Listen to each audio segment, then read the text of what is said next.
नमस्कार दोस्तों, एक बार फिर से आप सभी का स्वागत है हमारे YouTube channel Ashok Chawla education hub पर।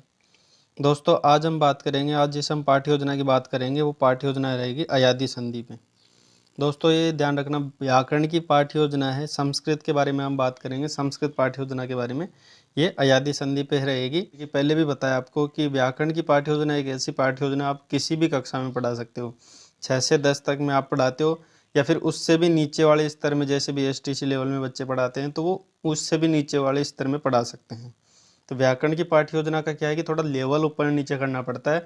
बाकी व्याकरण की पाठ्य योजना भी आप कक्षा स्तर मत देखना कि व्याकरण की पाठ्य योजना अपने क्लास 7th के लिए भी है तो 7th के लिए ही पढ़ाना है ना, 5th के लिए है तो 6th के लिए, या फिर 8th के लिए है तो 8th है, तो ऐसा कुछ नहीं है। व्याकरण की पाठ्य योजना ये ऐसी पाठ्य योजना होता है जिसको आप किसी भी स्तर पर पढ़ा सकते हो, बस उसका लेवल थोड़ा कम या ज़्यादा करना होता है स्तर के अनुसार।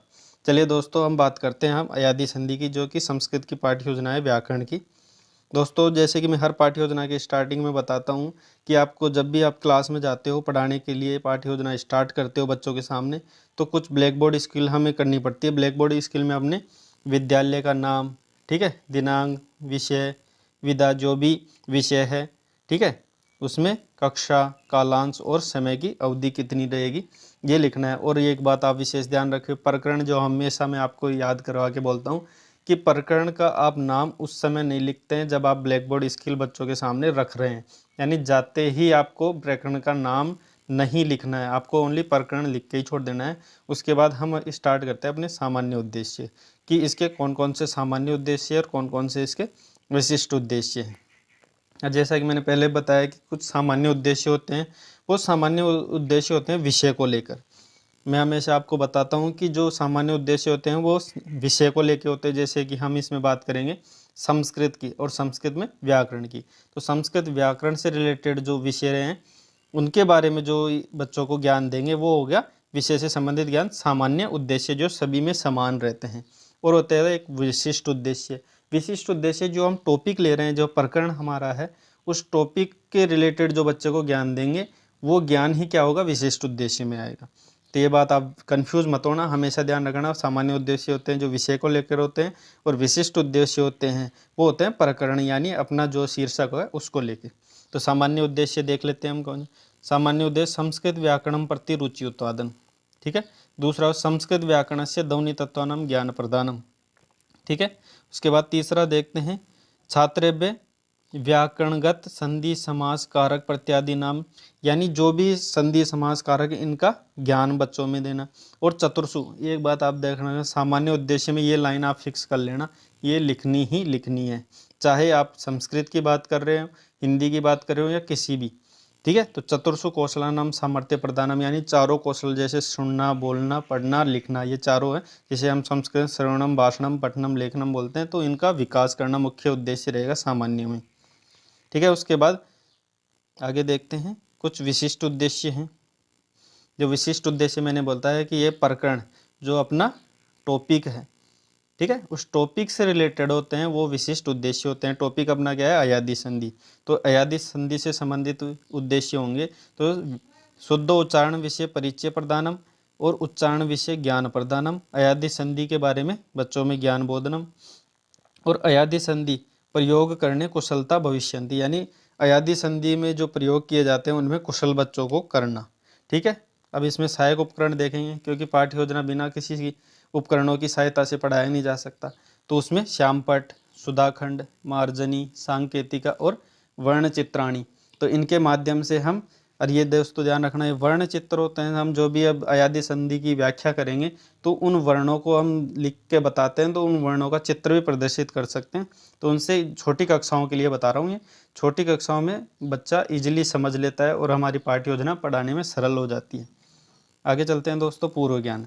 पूर्व ज्ञान होता है हमारा जो टॉपिक रहता है उससे रिलेटेड बच्चों में पूर्व कितना ज्ञान है उसको परखना या उसको जानना। उसके बाद होती है प्रस्तावना।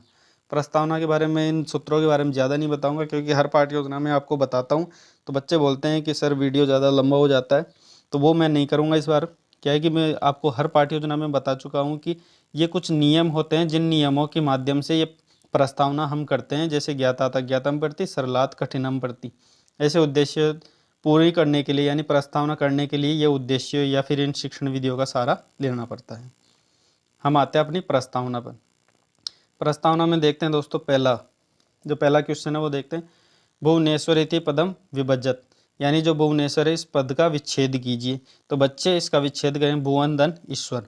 ये इसलिए बच्चे इसका उत्तर दे रहे हैं क्योंकि बच्चों को गुण संधि का पहले से ज्ञान है, इसलिए बच्चे इसका आंसर दे पा रहे हैं। आगे चलते हैं। पूर्व पदस्य, जो पूर्व पद है क्या है, भुवन, उसका अंतिम वर्ण क्या है, तो भुवन में न में क्या है, ए।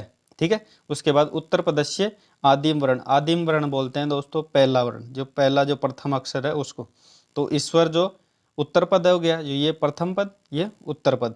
तो उत्तर पद का जो प्रथम अक्षर, जो आदिम अक्षर है वो ई है। तो ए और ई आ गया, और ए और ई अन्यो स्थाने एक आदेश, यानी इनके स्थान पर क्या आदेश होगा। तो बच्चे गुण संधि का ज्ञान रखते हैं। जैसे कि मैंने प्रस्तावना करने से पूर्व बोला था बच्चों में पूर्व ज्ञान क्या क्या है, तो उसमें गुण संधि का ज्ञान है बच्चों में, तो उससे हम अपनी प्रस्तावना करते हैं। तो ये ए और ई के मिलने से क्या हुआ, ए गुण हुआ। ठीक है, गुण संधि का बच्चों में ज्ञान है। अत्र कै संधि, तो बच्चे जवाब देंगे यहाँ पे गुण संधि है, क्योंकि बच्चों को पूर्व ज्ञान है गुण संधि का।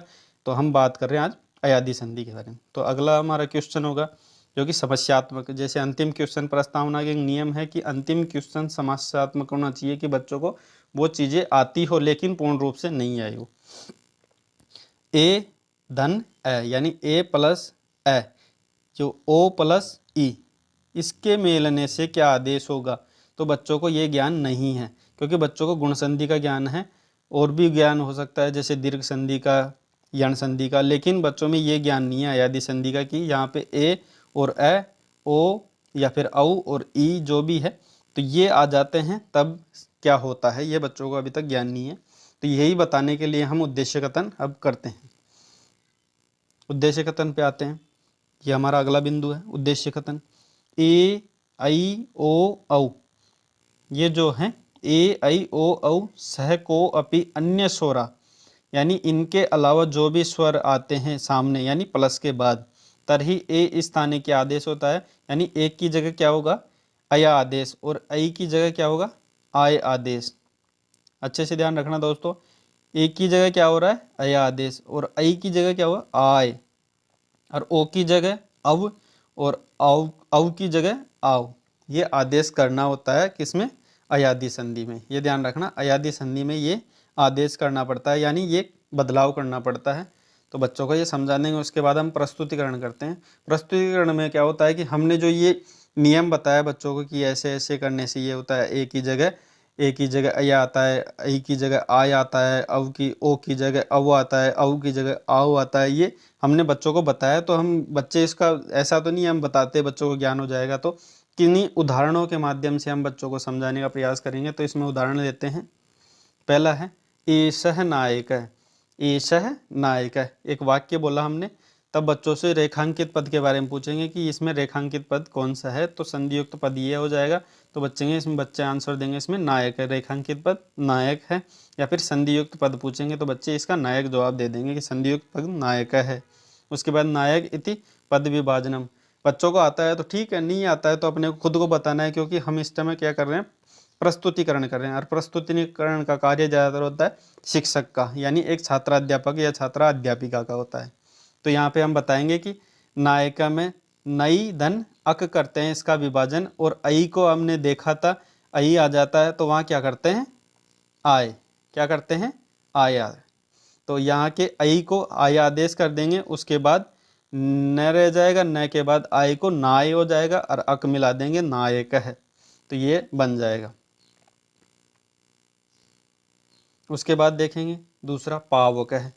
उसके बाद ऐसे नहीं है कि बच्चों को एक उदाहरण से बच्चे को अच्छे से समझ में आ जाएगा, तो बच्चे को 2-4 उदाहरण देते हैं ताकि बच्चे का कॉन्सेप्ट अच्छे से क्लियर हो जाए। उसके बाद दूसरा पावक में देखेंगे संधि युक्त पद, पावक हो गया, पावक का संधि विच्छेद करके बताएंगे कि पौधन अको होता है, और औ पौ में इसमें औ है, उसके बाद ए अपना नियम यही कहता है, जहाँ पहले औ हो, ए हो, आई हो, ओ हो या औ हो, जो भी है उसके बाद इन चारों के बाद कोई भी स्वर आ जाए, इनके अलावा कोई भी स्वर आ जाए तो वो क्या होता है, नियम बताया हमने कि ए को अय, वैसे औ को क्या होगा, औ को आव आदेश हो जाएगा। तो यहाँ आव हो गया, तो यहाँ पो और आव मिला के पाव कह बन जाएगा। उसके बाद अंतिम पवन है। ये उदाहरण हम लेते रहेंगे जब तक बच्चे का अच्छे से कॉन्सेप्ट क्लियर नहीं हो जाए। ये ज़्यादा से ज़्यादा 3 या 4 लेने चाहिए। संधियुक्त पद वही सेम प्रोसेस इसमें भी करनी है। जब पवन बन जाएगा उसे नयन वैसे ही नयन बनाएंगे। उसके बाद हमारा होता है मुख्य बिंदु, इसके बाद सामान्यीकरण, कि हमने जो बच्चों को बताया है, ठीक है, हमने जो बच्चों को बताया उसका सामान्यीकरण होता है बच्चों में स्थायित्व, यानी बच्चे में हमने जो नियम बताया है वो बच्चे के माइंड में नियम को सेट करना सामान्यीकरण कहलाता है, यानी उसका स्थायीकरण कहलाता है। तो इसमें उदाहरणों के माध्यम से हमने सब कुछ समझा दिया। तो उसका निष्कर्ष क्या निकल के आता है कि ए के स्थान पर अय आदेश होता है, ओ के स्थान पर अव आदेश होता है, ऐ के स्थान पर आय आदेश होता है और औ के स्थान पर आव। तो ये हमने बच्चों के सामने बता दिया है कि प्लस से पहले अगर ये चीजें आती है और प्लस के बाद कोई भी इनके अलावा, प्लस के बाद कोई भी स्वर इनके अलावा, यानी ये जो स्वर हैं इनके अलावा जो भी स्वर आते हैं उनको ये आदेश हो जाता है इनकी जगह ये बच्चों के सामने कॉन्सेप्ट हमने क्लियर कर दिया और बच्चों को उदाहरण से भी अच्छे से समझ में आ गया कि हर उदाहरण में क्या हो रहा है, ऐ की जगह ये हो रहा है, औ की जगह ये हो रहा है, ऐ की जगह ये हो रहा है और ओ की जगह औ हो रहा है। तो बच्चों को ये कॉन्सेप्ट अच्छे से क्लियर हो गया। उसके बाद बच्चों का क्या होता है, गृह जो कक्षा कार्य के रूप में मूल्यांकन करते हैं, जिसे हम प्रयोग बोलते हैं, कि हमने जो नियम दिया है उस नियम का बच्चों में प्रयोग करके देखते हैं।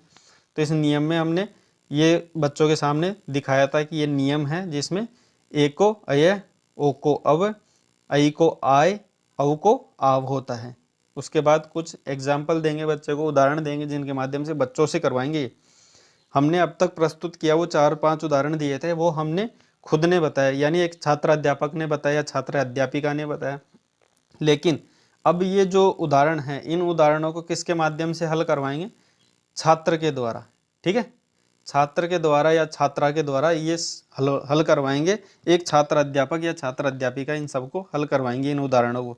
इन उदाहरणों को जब बच्चा हल कर देता है उसके बाद हमारा अंतिम बिंदु आता है गृह कार्य, ठीक है। वो मूल्यांकन हो गया, जो कक्षा कार्य है वो मूल्यांकन के रूप में हमने कर लिया कि बच्चों में पूर्ण ज्ञान हुआ कि नहीं हुआ। जो हमने बच्चों को ये नियम बताया अयादी का वो बच्चों में हुआ कि या नहीं हुआ, उससे ज्ञान हो जाएगा। उसके बाद गृह कार्य, गृह कार्य में अयादी संधि कदा भवति, अयादी संधि कब होती है, अयादी वर्णा के अयादियों में वर्ण कौन कौन से हैं, जैसे ए, ऐ, ओ, आव। तो ये औ ये जो 4 बताएं, जो वर्ण बताए उन चारों वर्णों की जगह क्या क्या होता है वो वर्ण बताने हैं अयादी में कि कौन कौन से वर्ण आते हैं। उसके बाद पाठ्य पुस्तकेषु, यानी इसमें बताया गया है कि पाठ्य पुस्तक में जो संधि युक्त पद है, कौन सी अयादी संधि से पद युक्त बने हुए हैं उनको ध्यान से देखिए और उनका विच्छेद करके कल दोबारा से जब कक्षा में आओ तो उनको करके लेके आए। ये गृह कार्य होता है। और दोस्तों एक बात मैं पहले भी बता चुका हूँ ये बात कि आपको जब आप बाद में कोई एग्ज़ाम दोगे, कॉम्पिटिटिव एग्ज़ाम दे दोगे, टीचर लाइन के एग्ज़ाम दोगे, तो आपको ये क्वेश्चन नॉर्मली पूछ लिया जाता है कि गृह कार्य बच्चे को आखिर क्यों दिया जाता है। तो बच्चे का जो कक्षा के बाद जो फ्री टाइम होता है बच्चों, उस फ्री टाइम का सदुपयोग लेने के लिए ही गृह कार्य दिया जाता है, ठीक है। तो ये आ गया आपका एक इम्पोर्टेंट क्वेश्चन और उसके बाद ही हमारी पाठ्य योजना समाप्त होती है। दोस्तों अगर वीडियो अच्छा लगता हो तो वीडियो को लाइक करना और ज़्यादा से ज़्यादा अपने दोस्तों में इसको शेयर करना ताकि इसका लाभ बच्चों में मिल सके। बाकी वीडियो देखने के लिए आपका बहुत बहुत धन्यवाद।